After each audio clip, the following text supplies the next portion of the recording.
Welcome to Snoozecast, the podcast designed to help you fall asleep.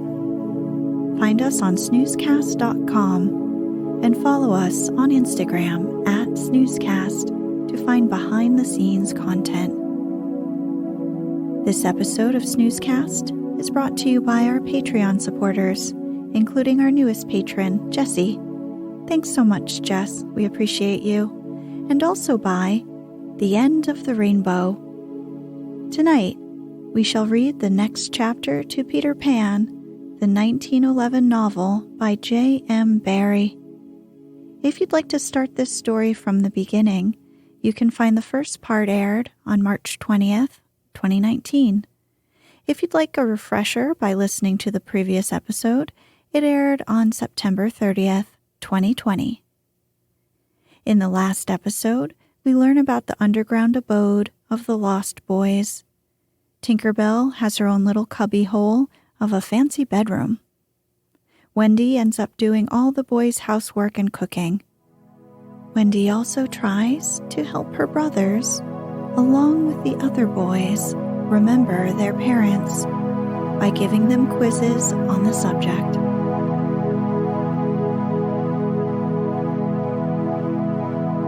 Let's get cozy.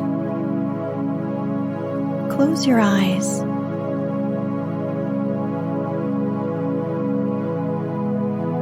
Relax your body into the softness of your bed.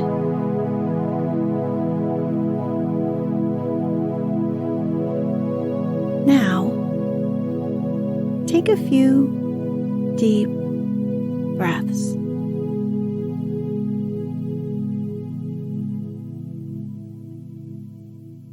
Chapter 8, The Mermaid's Lagoon. If you shut your eyes and are a lucky one, you may see at times a shapeless pool of lovely pale colors suspended in the darkness. Then, if you squeeze your eyes tighter, the pool begins to take shape, and the colors become so vivid that with another squeeze, they must go on fire. But just before they go on fire, you see the lagoon. This is the nearest you ever get to it on the mainland. Just one heavenly moment. If there could be two moments, you might see the surf and hear the mermaids singing. The children often spent long summer days on this lagoon, swimming or floating most of the time, playing the mermaid games in the water and so forth. You must not think from this that the mermaids were on friendly terms with them. On the contrary, it was among Wendy's lasting regrets that all the time she was on the island, she never had a civil word from one of them. When she stole softly to the edge of the lagoon, she might see them by the score, especially on Marooner's Rock, where they loved to bask, combing out their hair in a lazy way that quite irritated her. Or she might even swim, on tiptoe as it were, to within a yard of them. But then they saw her and dived, probably splashing her with their tails, not by accident, but intentionally. They treated all the boys in the same way, except of course Peter, who chatted with them on Marooner's Rock by the hour and sat on their tails when they got cheeky. He gave Wendy one of their combs. The most haunting time at which to see them is at the turn of the moon, when they utter strange, wailing cries. But the lagoon is dangerous for mortals then, and until the evening of which we have now to tell, Wendy had never seen the lagoon by moonlight, less from fear, for of course Peter would have accompanied her, than because she had strict rules about everyone being in bed by 7. She was often at the lagoon, however, on sunny days after rain, when the mermaids come up in extraordinary numbers to play with their bubbles. The bubbles of many colors made in rainbow water they treat as balls, hitting them gaily from one to another with their tails, and trying to keep them in the rainbow till they burst. The goals are at each end of the rainbow, and the keepers only are allowed to use their hands. Sometimes a dozen of these games will be going on in the lagoon at a time, and it is quite a pretty sight. But the moment the children tried to join in, they had to play by themselves, for the mermaids immediately disappeared. Nevertheless, we have proof that they secretly watched the interlopers and were not above taking an idea from them, for John introduced a new way of hitting the bubble, with the head instead of the hand, and the mermaids adopted it. This is the one mark that John has left on the Neverland. It must also have been rather pretty to see the children resting on a rock for half an hour after their midday meal. Wendy insisted on their doing this, and it had to be a real rest, even though the meal was make-believe. So they lay there in the sun, and their bodies glistened in it, while she sat beside them and looked important. It was one such day, and they were all on Marooner's Rock.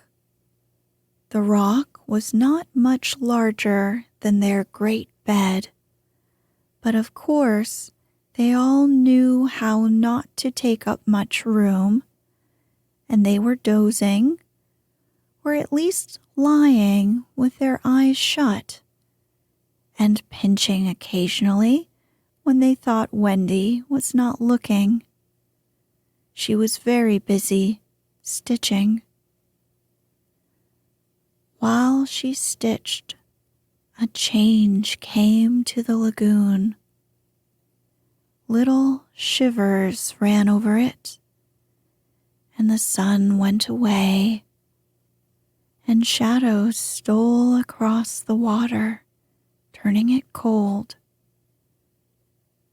Wendy could no longer see to thread her needle, and when she looked up, the lagoon that had always hitherto been such a laughing place seemed formidable and unfriendly.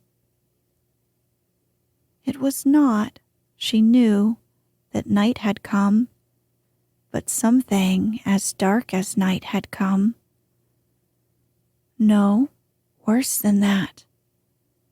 It had not come, but it had sent that shiver through the sea to say that it was coming. What was it? There, crowded upon her all the stories she had been told of Marooner's Rock, so called because evil captains put sailors on it and leave them there to drown. They drown when the tide rises, for then it is submerged. Of course, she should have roused the children at once, not merely because of the unknown that was stalking towards them, but because it was no longer good for them to sleep on a rock grown chilly. But she was a young mother, and she did not know this. She thought you simply must stick to your rule about half an hour after the midday meal. So, though fear was upon her, and she longed to hear their voices, she would not waken them. Even when she heard the sound of muffled oars, though her heart was in her mouth, she did not waken them. She stood over them to let them have their sleep. Was it not brave of Wendy? It was well for those boys that there was one among them who could sniff danger even in his sleep. Peter sprang up, as wide awake at once as a dog, and with one warning cry, he roused the others. He stood motionless, one hand to his ear. "Pirates!" he cried. The others came closer to him. A strange smile was playing about his face, and Wendy saw it and shuddered. While that smile was on his face, no one dared address him. All they could do was to stand ready to obey. The order came sharp and incisive. "Dive!" There was a gleam of legs, and instantly the lagoon seemed deserted. Marooner's Rock stood alone in the forbidding waters, as if it were itself marooned. The boat drew nearer. It was the pirate dinghy, with 3 figures in her, Smee and Starkey, and the third, a captive, no other than Tiger Lily. Her hands and ankles were tied, and she knew what was to be her fate. She was to be left on the rock to perish, for it is not written in the book of their tribe that there is no path through water to the happy hunting ground. Yet her face was impassive. She was the daughter of a chief. She must die as a chief's daughter. It is enough. They had caught her boarding the pirate ship with a knife in her mouth. No watch was kept on the ship, it being Hook's boast that the wind of his name guarded the ship for a mile around. Now her fate would also help to guard it. One more whale would go to the round in that wind by night.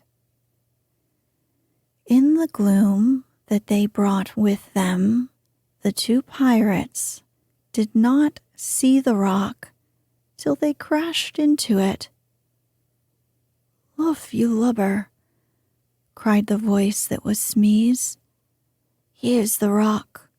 Now then, what we have to do is to hoist the girl on it and leave her here to drown." It was the work of one brutal moment to land the beautiful girl on the rock. She was too proud to offer a vain resistance. Quite near the rock, but out of sight, 2 heads were bobbing up and down, Peter's and Wendy's. Wendy was crying, for it was the first tragedy she had seen. Peter had seen many tragedies, but he had forgotten them all. He was less sorry than Wendy for Tiger Lily. It was 2 against 1 that angered him, and he meant to save her. An easy way would have been to wait until the pirates had gone, but he had never been one to choose the easy way. There was almost nothing he could not do, and he now imitated the voice of Hook. "Ahoy there, you lubbers," he called. It was a marvelous imitation. "The captain," said the pirates, staring at each other in surprise. "He must be wading out to us," Starkey said, when they had looked for him in vain. "We're putting the girl on the rock," Smee called out. "Set her free," came the astonishing answer. "Free?" "Yes. Cut her bonds. Let her go." "But, Captain—" "At once, d'ye hear?" cried Peter, "or I'll plunge my hook in you." "This is strange," Smee gasped. "Better do what the captain orders," said Starkey nervously. "Aye, aye," Smee said, and he cut Tiger Lily's cords. At once, like an eel, she slid between Starkey's legs into the water. Of course, Wendy was very elated over Peter's cleverness, but she knew that he would be elated also, and very likely crow, and thus betray himself. So at once her hand went out to cover his mouth, but it was stayed even in the act, for "Boat ahoy!" rang over the lagoon in Hook's voice, and this time it was not Peter who had spoken. Peter may have been about to crow, but his face puckered in a whistle of surprise instead. "Boat ahoy!" again came the voice. Now Wendy understood. The real Hook was also in the water. He was swimming to the boat, and as his men showed a light to guide him, he had soon reached them. In the light of the lantern, Wendy saw his hook grip the boat's side. She saw his evil face as he rose dripping from the water, and, quaking, she would have liked to swim away, but Peter would not budge. He was tingling with life and also top-heavy with conceit. "Am I not a wonder? Oh, I am a wonder," he whispered to her, and though she thought so also, she was really glad for the sake of his reputation that no one heard him except herself. He signed to her to listen. The two pirates were very curious to know what had brought their captain to them, but he sat with his head on his hook in a position of profound melancholy. "Captain, is all well?" they asked timidly, but he answered with a hollow moan. "He sighs," said Smee. "He sighs again," said Starkey. "And yet a third time he sighs," said Smee. Then at last he spoke passionately. "The game's up," he cried. "Those boys have found a mother." Affrighted though she was, Wendy swelled with pride. "Oh, evil day!" cried Starkey. "What's a mother?" asked the ignorant Smee. Wendy was so shocked that she exclaimed, "He doesn't know?" And always after this, she felt that if you could have a pet pirate, Smee would be her one. Peter pulled her beneath the water, for Hook had started up, crying, "What was that?" "I heard nothing," said Starkey, raising the lantern over the waters. And as the pirates looked, they saw a strange sight.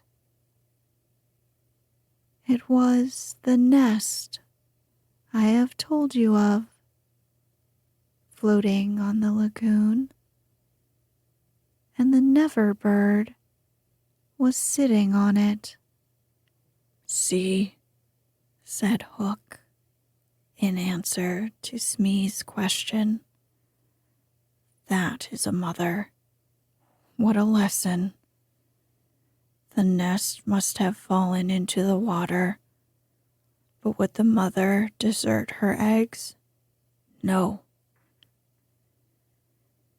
There was a break in his voice, as if, for a moment, he recalled innocent days when, but he brushed away this weakness with his hook.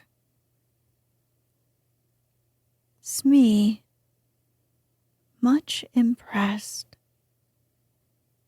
gazed at the bird as the nest was borne past. But the more suspicious Starkey said, "If she is a mother, perhaps she is hanging about here to help Peter." Hook winced.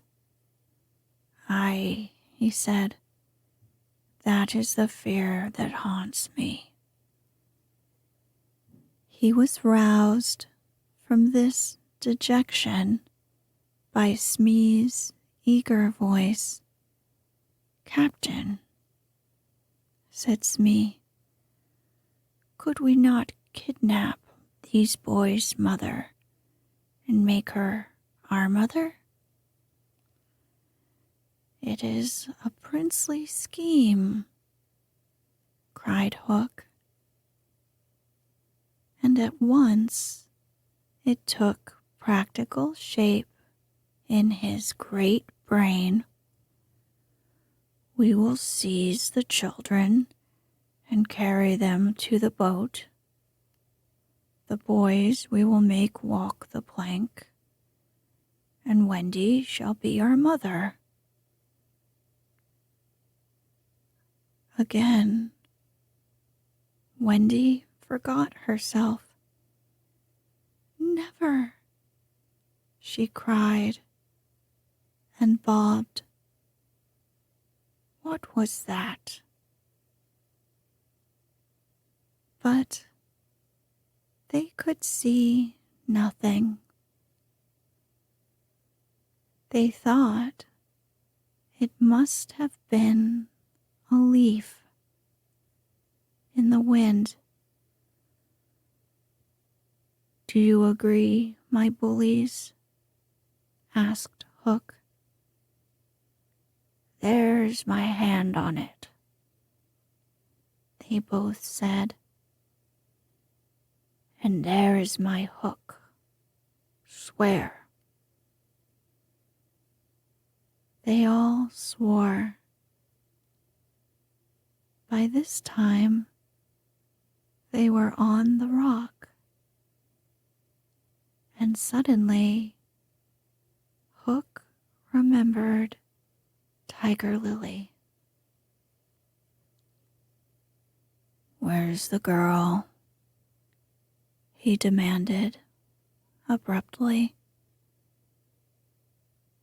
He had a playful humor at moments, and they thought this was one of the moments. That is all right, Captain, Smee answered complacently. We let her go. Let her go? Cried Hook. 'Twas your own orders. The boatswain faltered. You called over the water to let her go, said Starkey. Brimstone and gall, thundered Hook. What cheating is going on here? His face had gone black with rage, but he saw that they believed his words, and he was startled. Lads, he said, shaking a little, I gave no such order.